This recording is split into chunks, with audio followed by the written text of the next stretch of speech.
దేవుడు అంటే ఎవరో అర్థం కావాలి. యోహాను సువార్తలో ఒక మాట ఉంది, 4వ అధ్యాయంలో 24వ వచనంలో ఒక మాట ఉంది. దేవుడు ఆత్మ కనుక ఆయన్ను ఆరాధించువారు ఆత్మతోనూ సత్యముతో ఆరాధించారు. ఎవరంట దేవుడు? దేవుడు ఆత్మ. ఎవరు? ఆత్మ. దేనికి బడితే దానికి మొక్కకూడదు, దేన్ని బట్టి దాన్ని పూజించకూడదు. అందరు పోతున్నారులే మనం పోవడం. చూడండి, అలా వెళ్తే చివరికి జీవితం పతనం అయిపోయింది. దేన్ని బడితే దాన్ని ఆరాధిస్తూ, దేన్ని బట్టి దానికి మొక్కుతూ, దేన్ని బట్టి దాన్ని పూజిస్తూ చేయకూడదు. ఎందుకంటే మన దేవుడు రోషం కలిగిన దేవుడు. ఎవరు? రోషము కలిగిన దేవుడు. ఆయన పేరేంటి?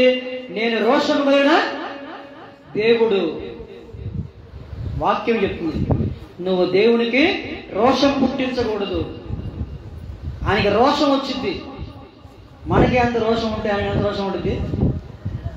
ఒక మాట అంటే ఎంత రోషం ఉంటుంది? చాలా రోషం వచ్చింది, అవునా? ఆయన ఇంకెంత రోషం ఉంటుంది? నిన్ను పుట్టించాడు, నిన్ను సృష్టించాడు, నిన్ను ఎన్నుకున్నాడు, నిన్ను ప్రేమిస్తున్నాడు, నీ కొరకు ప్రాణం పెట్టాడు. అలాంటి ఆయనను ఎలా పడితే అలా ఆరాధించకూడదు. ఎంతో భయభక్తులతో, ఎంతో శ్రద్ధతో. చూడండి, ప్రతి వాని మోకాలు ఆయన నామంలో వంగాలి. ఎవరి నామంలో వంగాలి? ఏ నామంలో? యేసు నామంలో వంగాలి. చూడండి, ప్రతి వాని మోకాలు అన్నాడు. ప్రతి వాని మోకాలు ఎప్పటికైనా సరే యేసు నామంలో వంగాలి. ఆయనకి తెలుసు ఎలా వంచాలో, ఎలా వంగదీయాలో ఆయనకి తెలుసు. సమయం వచ్చినప్పుడు తప్పకుండా ఉంచుతాడు. ఎందుకంటే ఆయన గొప్ప దేవుడు. ఎక్కడైతే ఆయన్ని అవమానిస్తారో, ఎక్కడైతే ఆయన్ని చీకొడతారో వాళ్ళతోనే ఆయన రుజువుపరుచుకుంటాడు. వాళ్ళ చేతనే ప్రభు అనిపించుకుంటాడు. వాళ్ళ నోటితోనే యేసు ప్రభువా అనిపించుకుంటాడు. అది వాక్యమే, నేను చెప్పట్లేదు, దేవుని వాక్యం చెప్తుంది. మనం నమ్ముకున్న దేవుడు నాటికి ఏనాటికి ఎప్పటికైనా సరే గొప్ప దేవుడు, అంతే. దాంట్లో ఎక్కడ కూడా తేడా లేదు. రోజులు మారొచ్చు, సమయం మారొచ్చు, కాలం మారిపోవచ్చు, ఎల్లలు మారిపోవచ్చు, కానీ నిన్న నేడు ఏకరీతిగా ఉన్న దేవుడు. ఆయన ప్రేమలో మార్పు లేదు, ఆయన మాటలో మార్పు లేదు, ఆయన చూపులో మార్పు లేదు. చూడండి, ఎందుకంటే నిన్న నేడు నిరంతరము ఆయన నామము ఆయన గణపరుస్తూ ఉంటాం. చూడండి, పరలోకంలో ప్రభువు పరిశుద్ధుడు పరిశుద్ధుడు అని ఎప్పుడు ఆయన గణపరుస్తూ ఉంటాం. ఇది మందిరం ఏంటంటే ఇది ఒక సూచన, ఇది ఒక సూచన లాంటిది. అంటే ఏంటి? మనం పరలోకంలో కూడా ఈ విధంగా కూర్చొని ఆయన్ని ఆరాధిస్తూ ఉంటాం. ఇంకా అంతకంటే ఇంకేం కావాలి చెప్పండి? అంతకంటే ఇంకేం కావాలా? మణులు మాణిక్యాలు కావాలా? వజ్రాలు కావాలా? వైడూర్యాలు కావాలా? ఆయన సన్నిధిలో నిలిచే గొప్ప భాగ్యం. ఏంటి? గొప్ప భాగ్యం. ఏ భాగ్యం? భాగ్యం అంటే తెలుసుగా మీకు? ఆరోగ్యమే మహాభాగ్యం అంటాం, లేకపోతే భాగ్యనగరం అంటాం. అంటే ఏంటి? అది భాగ్యం. ఆయన సన్నిధిలో నిలిచే గొప్ప భాగ్యం. చాలా మందికి తెలియదు, సత్యం తెలియదు. కాబట్టి ఏమన్నాడంటే, ఎల్లప్పుడూ నువ్వు ప్రభువునందు ఆనందించుడి. ఏంటో? ప్రభులో నువ్వు ఆనందించాలి. ఎప్పుడు? నువ్వు ప్రభు తెలుసుకుంటే. ప్రభు తెలియకపోతే లోకంలో ఆనందిస్తాం, వస్తువులో ఆనందిస్తాం, తిండిలో ఆనందిస్తాం, అవునా? కానీ పనిలో ఆనందిస్తాం తెలియనప్పుడు. కానీ దేవుని తెలుసుకున్నప్పుడు ప్రభువులోనే ఆనందం ఉంది, ప్రభువులోనే సంతోషం ఉంది, ప్రభువులోనే సమాధానం ఉంది. ప్రభు ఏమన్నాడు? నేను మీకు శాంతిని అనుగ్రహిస్తాను, నేను మీకు నెమ్మది కలగజేస్తాను అన్నాడు. ఏమన్నాడు? నెమ్మది. చూడండి, ప్రభు దగ్గరకు వచ్చినాడు ఎవరైనా సరే, నాకు నెమ్మది లేదు, నాకు శాంతి లేదు, నిద్రలు పట్టట్లేదు అనే మాటలు ఇక్కడ రావు. నాకు నిద్ర పట్టట్లేదు, ఏదో ఆలోచనలు వస్తున్నాయి, ఏదో బాధగా ఉంది, భయంగా ఉంది అంటున్నావంటే నువ్వు ఏదో నీలో లోపం ఉంది, ప్రభులో లోపం. దావీదు ఏమన్నాడు? నేను గాఢాంధకారపు లోయలో సంచరించినను ఏ అపాయమునకు ఏమన్నాడు? అది ఏ అపాయము నీ దరి చేరదు, ఏ తెగులు నీ గుడారము సమీపించదు. ఎందుకంటే ఆయనలోనే అంత శక్తి ఉంది. మీకు శక్తి కావాలంటే చెప్పండి, ప్రభువు అని పిలవండి, మీకు వెంటనే శక్తి వచ్చింది. ఆ శక్తితో నువ్వేం చేయాలి తెలుసా? ఆయన మహిమపరచాలి, ఆయన కనపరచాలి. కొంతమంది అందాన్ని బట్టి గర్విస్తూ ఉంటారు, కొంతమంది వాళ్ళకున్న ఆస్తులు బట్టి గర్విస్తూ ఉంటారు. కానీ మనమైతే యేసు ప్రభువుని బట్టి గర్వంగా ఫీల్ అవ్వాలి. ఏం చేయాలి? ఆయన్ని బట్టి మనం గర్వించాలి, ఆయన బట్టి మనం అతిశయించాలి, ఆయన బట్టి మనం గొప్పగా ఫీల్ అవ్వాలి. ఎందుకంటే నా దేవుడు నాకు నెమ్మది కలగజేస్తాడు, నా దేవుడు నన్ను స్వస్థపరుస్తాడు, నా దేవుడు నన్ను బలపరుస్తాడు. అందుకే అన్నాడు, నేను ఎప్పుడు బలహీనో అప్పుడు బలవంతుడు. నువ్వు ఎప్పుడు బలహీనంగా ఉంటే అప్పుడు ప్రభువు గుర్తొస్తాడు. లేదా నీకు గుర్తొస్తాడా? గుర్తొస్తాడా? జ్వరం వస్తేనే ఇంజక్షన్ చేయించుకుంటాం, జ్వరం రాకపోతే నువ్వు వెళ్తావు డాక్టర్ కాడికి, అసలు వెళ్ళవు. డాక్టర్ ఎవడా అంట. అదేవిధంగా మన కష్టాలు రావాలి, శ్రమలు రావాలి, రోగాలు రావాలి, వస్తే నువ్వు ప్రభుని గనపరుస్తావు, లేకపోతే నువ్వు గనపరుస్తావా? అసలు ప్రభు మొహం చూస్తావా? అన్నీ వస్తేనే అప్పుడు ప్రభువా నువ్వు నాకున్నావని గుర్తొస్తావు. అంతా బాగుంది, అంత చక్కగా ఉందంటే మనం ఎవడు రాడు మందిరానికి. ఏదో ఒక సమస్య ఉంటేనే ఆ సమస్యను బట్టి మందిరానికి వచ్చి కనీసం ఆయనకి చెప్తాం. మంచిది, మరి వాక్యాన్ని జ్ఞాపకం చేసుకుందాం. లూకాసు వార్త 19వ అధ్యాయము మొదటి నుంచి కొన్ని మాట జ్ఞాపకం చేసుకుందాం. లూకాసు వార్త 19వ అధ్యాయము మొదటి నుంచి. ఆయన సంచరించుచు యెరికో పట్టణంలో ప్రవేశించి దాని గుండా పోవుచుండెను. ఇదిగో సొంకపు గుత్తదారుడును ధనవంతుడునైన జక్కయ్య అని పేరు గల ఒకడు యేసు ఎవరో అని చూడగోరెను గాని పొట్టివాడైనందున జనులు గుంపు కూడి ఉన్నందువలన చూడలేకపోయెను. అప్పుడు యేసు ఆ త్రోవను రాని ఉండను కనుక అతడు ముందుగా పరిగెత్తి ఆయన చూచుటకు.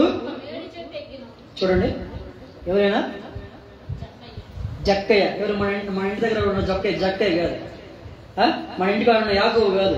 అలాంటి పేర్లు చాలా ఉంటాయి, అన్నీ ఒకటే అనుకున్నారు, వెళ్ళిపోయింది. కొంతమంది పేరు యేసు రాజు అని పెట్టుకుంటారు, వాళ్ళు అంతగానే యేసు అయిపోతారా? చెప్పండి. దేవునమ్మ పెట్టగానే ఆమె దేవుని వస్తాయా? స్వార్థమ్మ స్వార్థ ఆమె చెప్పిద్దా? చెప్పదు. పేరేముంది? పేరు అనేది మన తల్లిదండ్రులు మనం ప్రేమించి ఒక మంచి పేరు పెడతారు. ఎందుకు? నువ్వు ఆ విధంగా ఉండమని నీకు మంచి పేరు పెడతారు. అది మంచి ఆలోచనలో నీకు జీవితంలో ఏం జరగాలి? మంచి జరగాలని పేరు పెడతారు. అదేనా? ఈయన ఎవరు?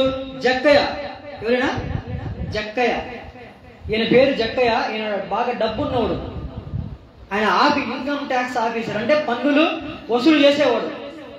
మరి ఇంట్లో ఏముంటుంది? డబ్బులు మూటలు ఉంటాయి. ఏముంటాయి? మూటలు ఉంటాయి. కొంతమంది చూడండి, బాగా డబ్బున్న వాళ్ళు ఎవరైనా ఇన్కమ్ ట్యాక్స్ ఆఫీసర్ వస్తున్నారంటే అగ్గి పొలది పెట్టి కాల్చిపడేస్తారు. వాళ్ళ బాత్రూమ్ టైల్స్ కింద డబ్బులు ఉంటాయి, గోతాలో డబ్బులు ఉంటాయి, ఏంటి పైన పెంకుల్లో డబ్బులు ఉంటాయి, అన్ని చోట్ల డబ్బులు ఉంటాయి, బీరువాలో ఉంటాయి. ఎందుకు? డబ్బు మూలిగిపోతా ఉంటుంది, డబ్బులు కట్టలు ఉంటాయి. అవునా? ఈయన బాగా డబ్బు ఉంది, మంచి ఆఫీసరు. కాకపోతే పాపం ఈయన పొట్టివాడు. ఎవరైనా పాపం పొట్టివాడు. చూడండి, పొట్టివాడు, డబ్బు బాగుంది, ధనవంతుడు, ఇన్కమ్ ట్యాక్స్ వసూలు చేస్తాడు, ఆఫీసరు. అయితే పాపం ఒక రోజు ఏం కలిగిందంటే ఆలోచన మనసులో, యేసు ఎవరో చూద్దాం అనుకున్నాడు. యేసు ప్రభు వారు ఎవరో చూద్దాం అనుకున్నాడు. ఇది తప్ప మంచిదేగా? ప్రభు గురించి విన్నాడు. యేసు ప్రభు వారు స్వస్థపరుస్తాడంట, కుంటి వారిని, గుడ్డి వారిని, మూగ వారిని, చనిపోయిన వారిని లేపుతాడంట, ఒకసారి ఆయన ముఖం చూద్దాం. అందరు ఊర్లో మొత్తం ఎగబడుతున్నారు, నన్ను ఎవరు పట్టించుకోవట్లేదు. పొద్దున్నే ఆయన ఎక్కడుంటే అక్కడ, ఆయన ఊరు బయట ఉంటే ఊరు బయటకు పోతానంట, ఏడుంటే అది ఏంటి జనం గుంపి కొడుతున్నారు. యేసు ప్రభు వారు ఎక్కడుంటే కొంతమంది చూడండి, ఎక్కడ ప్రార్థన ఉంటే ఆడికి పోతుంటారు, మంచిదే. ఎక్కడ ప్రార్థన ఉంటే ఆడికి ప్రార్థనకి పోతుంది, మంచిదే, తప్పేం కాదు. ఊర్లో ఎంతమంది అయినా పాస్టర్లు ఎంతమంది రావచ్చు, ప్రార్థన పెట్టుకోవచ్చు, మీ ఇంట్లో పెట్టచ్చు, నా ఇంట్లో, మంచిదే, తప్పేం కాదు. ప్రార్థన అనేది జరగాలి ఊర్లో. ఎంతమంది పాస్టర్లు వచ్చి ఎన్ని సంఘాలు పెట్టినా తప్పేం కాదు. ఎందుకంటే అక్కడ ఏం జరుగుతుంది, యేసు ప్రభు యొక్క నామం మహిమపరచబడుతుంది. ఏంటి, అందరూ పరిగెత్తున్నారు ప్రభు ఎక్కడుంటే అక్కడికి. కొంతమంది తోటకాడికి, కొంతమంది నాగపట్నం, కళింగపట్నం, ఇంకా చాలా ఉన్నాయి పట్టణాలు, అన్ని ఏడబడితే అక్కడ పోతుంటారు. వీళ్ళు కూడా ఏంటి, యేసు ప్రభు వారు ఎక్కడ ఉంటే అక్కడికి అందరూ గుమి కొడుతున్నారు. కనీసం ఆయన మోహం చూద్దామని కూడా కనపడట్లేదు. అంటే అంత వందల మంది, వేల మంది. అప్పట్లోనే, అప్పట్లోనే 2000 సంవత్సరాల క్రితమే. చూడండి, మరి ఆయన గొప్ప దేవుడే కదా, గొప్ప దేవుడే. మరి చూడండి, ఆయన వస్తున్నాడంటే, చూడండి వస్తున్నాడంటే మల్లెపూలు దొరుకుతున్నారు కింద, ఆయన వస్తున్నాడంటే కింద బట్టలు పరుస్తున్నారు, ఆయన వస్తున్నాడంటే పూలు దొరుకుతున్నారు. చూడండి, అత్త దొరుకుతున్నారు, సువాసన, చప్పట్లు, తాళాలు, చూడండి మేళలు. మీకు అసలు ప్రభువారు వస్తుంటే ఎలా ఉందంటే ఆ ఊర్లో కోలాహలంగా ఉండిద్ది, సందడిగా ఉండిద్ది. అయితే ఈయన కూడా ఏంటంటే పాపం చూడండి, జనులు గుంపుగా ఉన్నప్పుడు అయితే మొత్తానికి తెలుసుకున్నాడు యేసు ప్రభు వారు రేపు వస్తున్నాడంట పలానా చివరి గ్రామానికి అని చెప్పేసి ఉన్నప్పుడు ఊరు బట్ట ఏముంది, మర్రి చెట్టు ఉంది మన ఊర్లో. ఏముంది, మర్రి చెట్టు. అదేవిధంగా ఆ ఊర్లో ఏముంది, మేడి చెట్టు ఉంది. ఏ చెట్టు ఉంది చూడండి, అది ఎక్కాలంటే చాలా కష్టం, చాలా కష్టం అది. ఇప్పుడు కొన్ని చెట్లు ఉంటాయి ఎక్కొచ్చు మనం, అది వేప చెట్టు, మేడి చెట్టు, తాటి చెట్టు చాలా ఎత్తుగా ఉంది, చాలా కష్టం అది ఎక్కాలంటే, అవునా? తాటి కళ్ళు తీసేవాళ్ళు ఉండే ఎంత పైకి ఎక్కుతారు. వేప చెట్టు అది కష్టమే. అలాంటిది ఈయన ఏం చేయాలంట, ఆయన రాణి ఉండగా ముందుగా పరిగెత్తాడంట. ఏంటి ముందుగా అంటే ఏంటి, యేసు ప్రభు వారు 9ంటికి వస్తారనుకుంటే ఈయన 6ంటికి వెళ్ళాడు, అవునా? ఎందుకు వెళ్ళాడు, 6ంటికి. అంటే మనం ప్రార్థన ఇంటికి 11ంటికి, మన ఇంటికి వస్తాం, ఎందుకు వస్తాం చెప్పండి? తాతగారు ఎందుకు వస్తారు, 10 వస్తారా ఏంటి? నేను గుంటూరులో ఆడ మొదలు పెడితే ఈయన ముందుగా వచ్చుకుంటాడు సార్ చర్చి. అంటే ముందుగా పరిగెత్తే అనుభవం మనకు ఉండాలి. ఏముండాలి, ప్రభువుని చూడాలంటే, దేవుని కార్యం నేను చూడాలంటే ఏముండాలి, ముందుగా పరిగెత్తే అనుభవం ఉండాలి. ఏముండాలి, నువ్వు ముందుగా పరిగెత్తాలి. చూడండి, మనం ఏం చేస్తామా, ముందుగా పరిగెత్తాం. దేనికి, అన్నానికి ముందు పరిగెత్తాం. కొంతమంది సామెత ఉంది, ఏ సామెత, అన్నానికి ముందు ఉండాలంట, తగాదికి ఏముండాలి, వెనక ఉండాలి. కొంతమంది చూడండి, తగాదికి ముందు ఉంటారు, అన్నానికి కూడా ముందు ఉంటారు. కొంతమందికి 2 జాతులు ఉంటాయి, ఒక జాతి 2 జాతులు ఉంటాయి కొంతమంది. కానీ మనం ఎలా ఉండాలి, మనం ప్రభు కోసం పరిగెత్తే వారిగా ఉండాలి, అవునా? ప్రార్థన అంటే ఏమవ్వాలి, పరిగెత్తుకుంటే వెళ్ళాలి. ఆదివారం పూట 11ంటికి ప్రార్థన అంటే 12ంటికి బాగోడు, పోదాంలే, పిచ్చోళ్ళు వాళ్ళే పాటలు పాడతారులే, పిచ్చోళ్ళు వాటిలే వాక్యం చెప్పుకుంటారులే, పిచ్చోళ్ళు అనుకోవాలండి. మేము పిచ్చోళ్ళం కాదు. నేను పిచ్చోన్నా, నేను అమాయకున్నా చెప్పండి? నాకు సంసారం ఉంది, పిల్లలు ఉన్నారు, నేను ఉద్యోగం చేసి, నేను పిచ్చోన్నా? పిచ్చోడి కాదు. నేను దేవుడిని రక్షించాడు. 20 సంవత్సరాల నుంచి నన్ను కాపాడాడు. సరిపోతానేమో అనుకున్నాను నేను సభ చెప్పాలంటే. అలాంటి దేవుడు నన్ను కాపాడుకుంటూ వచ్చాడు. కాబట్టి ఏం చేయాలి, దేవుడిని పని చేయాలని ఒక ఆసక్తి ఉంది నాలో. అంటే ముందుగా ఏం చేయాలి, పరిగెత్తాలి. ఏం చేయాలి, పరిగెత్తాలి. చూడండి, ముందుగా పరిగెత్తాడు. తర్వాత చూడండి, యేసు ఆ చోటకు వచ్చినప్పుడు కన్నులెత్తి చూసి, జక్కయ్య త్వరగా దిగుము,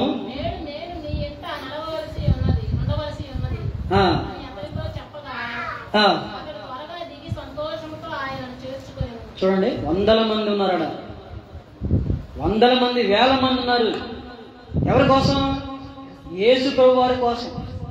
ఎవరు చిట్టెక్కలేదే, ఎవరు తాపత్రయపడలేదే. ఆయనలో ఒక ఆశ కలిగింది.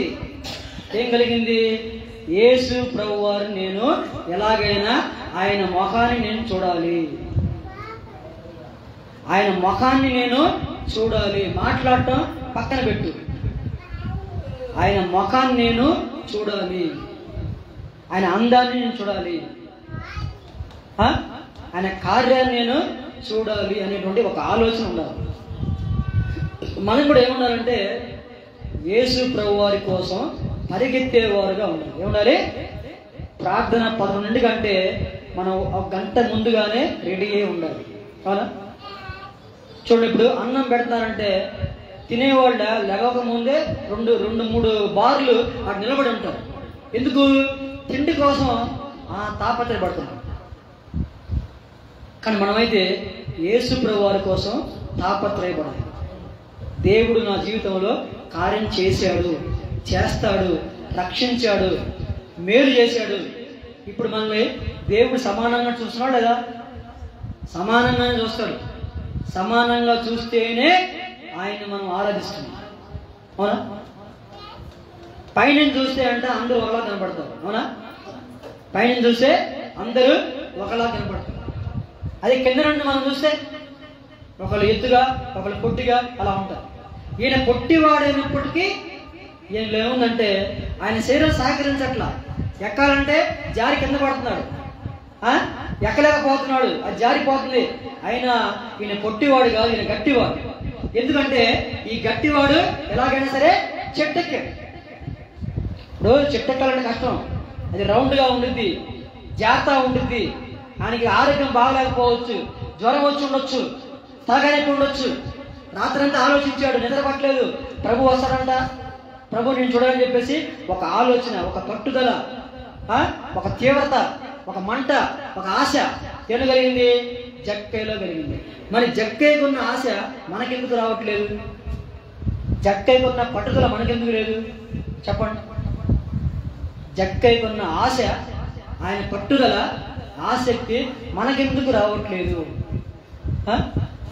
మరి యేసు ప్రభు వారు సాక్షాత్తు ఆయనే వచ్చాడంటే ఏమన్నాడు? మరి ఈయన ఎవరి కోసం చూస్తున్నాడు? ప్రభు కోసం చూస్తున్నాడు. ఇప్పుడు డాక్టర్ కాడికి పోదాం అనుకుంటాం. డాక్టరే మీ ఇంటికి వచ్చాడు, తలుపు కొట్టాడు, మీకు ఎలా ఉంటుంది? చెప్పండి. చాలా సంతోషంగా ఉంటుంది. ఎందుకు? నీకు ఆరోగ్యం బాగాలేదు, నువ్వు నడవలేవు, కూర్చోలేవు. అది నువ్వు అడిగి పోవాలంటే ఆటో ఎక్కాలి, బస్సు ఎక్కాలి, విమానం ఎక్కాలి, కారు ఎక్కాలి. ఆయనే మీ ఇంటికి వచ్చాడు, ఆయన నీ ఇంటికి తలుపు కొట్టాడు. చూడండి, అలాంటి దేవుడు మన దేవుడు. నువ్వు పిలవక ముందే నీ దగ్గరకు వస్తున్నాడు, నువ్వు పిలవక ముందే నేను తలుపు కొడుతున్నాడు, నువ్వే తలుపు తీయట్లా. ఆయన తలుపు తడుతూనే ఉన్నాడు. ఆయన నీ కొరకు ఆయన వెయిట్ చూస్తూనే ఉన్నాడు. ఎక్కడ? నీ హృదయంలో. ఇక్కడ నీ హృదయంలో. చూడండి, ఆయన హృదయంలో, జక్కయ్య హృదయంలో ఏముందంటే ప్రభువుని చూడాలనేటువంటి ఒక ఆలోచన ఉంది. కాబట్టి చెట్టు ఎక్కాడు, కష్టం, జారిపోతుంది, నీరసపడిపోతున్నాడు, నీళ్లు తాగాడు పాపం, ఎక్కాడు, మళ్ళీ పడ్డాడు, ఎక్కాడు, పడ్డాడు, ఎక్కాడు, పడ్డాడు, చివరికి వెళ్ళగానే సరే పైకి ఎక్కాడు. అక్కడ నుంచి యేసు ప్రభు వారిని చూస్తున్నాడు. చూడండి, వెంటనే యేసు ప్రభు వారు వెళ్తా వెళ్తా ఒక్కసారిగా ఆగాడు. ఆగి జక్కయ్యకు ఉన్నటువంటి కష్టాన్ని గమనించాడు, జక్కలో ఉన్న ఆసక్తిని గమనించి ఏమన్నాడు? నువ్వు దిగిరా అన్నాడు. ఏమన్నాడు? దిగిరమ్మన్నాడు. చూడండి ఏమన్నాడు? అందరూ చూసి ఏమంటాడు? 7వ వాక్యం చూడండి.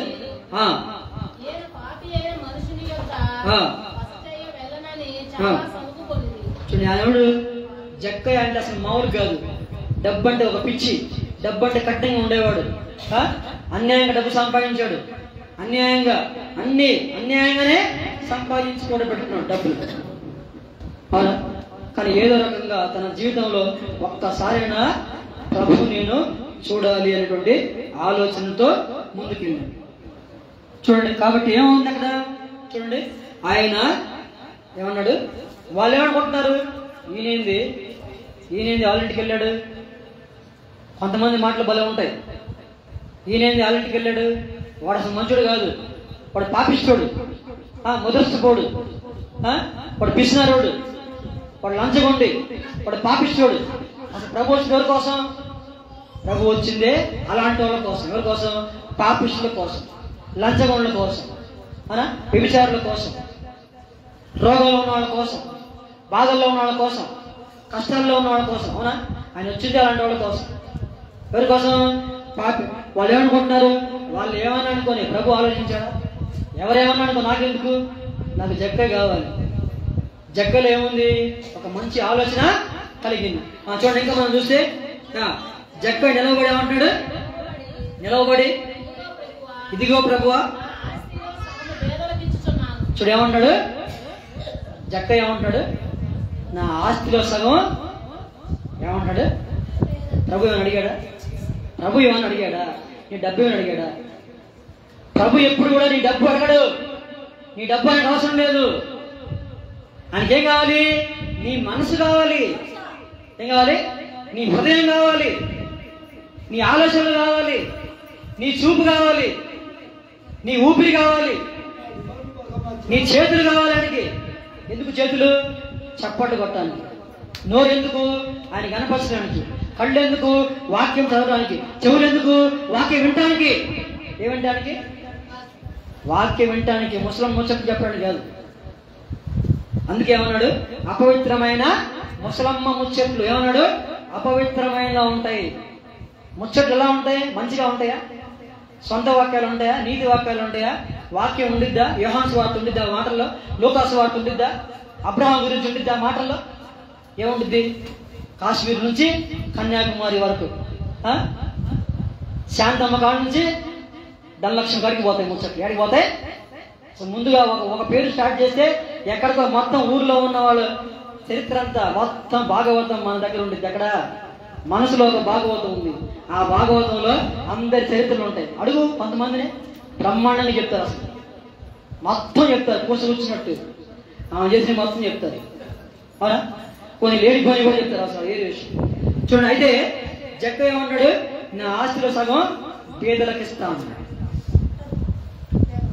యేసు ప్రభు వారు దగ్గర ఉంటే ఇవన్నీ వస్తాయి. ఏమొస్తాయి?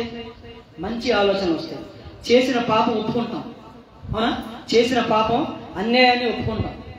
చేసినటువంటి తప్పును ఒప్పుకుంటాం. చూడండి, ఏమన్నాడు? నా ఆస్తిలో సగము. ఎందుకు? ఆస్తి ఎక్కడిది?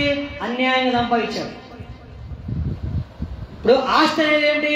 కష్టపడి శ్రమటోర్చి సంపాదించడం వేరు, అన్యాయం చేసి సంపాదించడం వేరు. అవునా?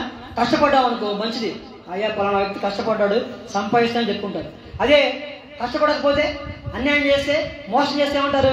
వాడు సంపాదించాడులే, ఎవరు నోరు కొట్టి వాడిని మోసం చేసి వీడిని మోసం చేసి అనుకుంటాం. కానీ ఇక్కడ ఏంటి? నా ఆస్తిలో నేను సగము పేదలకు ఇస్తాను అన్నాడు. ఏమన్నాడు? పేదలకు ఇస్తాను. చూడండి, ప్రభు ఏం అడగల, నీ డబ్బు ఏమనలా, నీ ఆస్తి ఏమనలా, ఆయనే అంటున్నాడు. అంటే ఆ సగం ఎక్కడిది? అన్యాయంగా సంపాదించాడు, అన్యాయంగా కూడబెట్టుకున్నాడు, అన్యాయంగా దాచిపెట్టుకున్నాడు. చూడండి, ఇంకా మనం చూస్తే